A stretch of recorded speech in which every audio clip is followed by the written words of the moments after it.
Correctional Services views appeal for Selebi's medical parole as non-existent, and Solidarity impressed by Aurora chairperson's testimony. I'm Lebo Changela with this news update. The Correctional Services Department views an appeal for the medical parole of former Police Commissioner Jackie Selebi as non-existent. Earlier this month, two men calling themselves friends of Jackie Selebi applied for Selebi to be released on medical parole. Selebi has been found guilty of corruption and sentenced to 15 years. He's being treated at the Steve Biko Academic Hospital in Pretoria. Correctional Services Minister Nosiviwe Mapisa-Nqakula says there will not be a response to the applicants. It does not exist. As far as I'm concerned, it does not exist on my desk. It does not exist on the National Commissioner's desk. It cannot be, because if we allow one person to do things in the manner in which this has been done, then I'm opening floodgates for all the sick inmates who are in our facilities who want to go on medical parole or who really believe that they actually qualify for medical parole. So I cannot. It does not exist.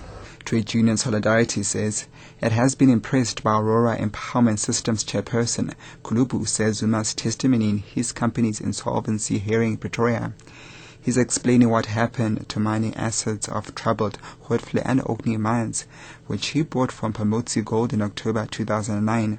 The assets have allegedly been stripped and sold. Solidarity's Deputy Secretary General Gideon Du Plessis says Aurora directors Zondwa Mandela and Tulani Ngubani have also been ordered to appear. As an outcome of the inquiry, Solidarity also wants to establish who gave permission and the instruction for the mining asset to be destroyed to the extent that it will cost R1 billion to restore it. And secondly, we need to know what happened to approximately 150 million rands that were generated through the mining operation, and a big portion of that must flow back to the workers for their unpaid salaries. Now, unfortunately, the inquiry is taking place in camera, and I'm sworn to secrecy. Today's Deputy Economic Development Minister Enoch Godongwana's last day at the office after he quit yesterday. Presidency spokesperson Meg Maharaj says Godongwana had resigned to pursue personal interests. Last June, Godongwana and his wife Tandiwe were reportedly linked to a company that disappeared with 100 million rand in workers' pensions. Maharaj will not comment on the inquiry into the misappropriation of the pension money.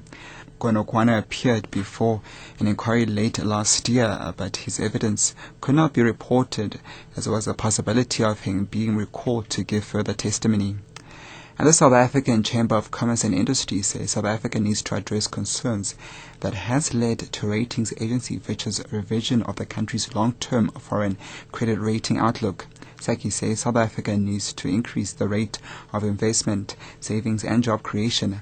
It is also paramount that economic policies be transparent and supportive of business growth. Fitch revised South Africa's rating from stable to negative at the weekend.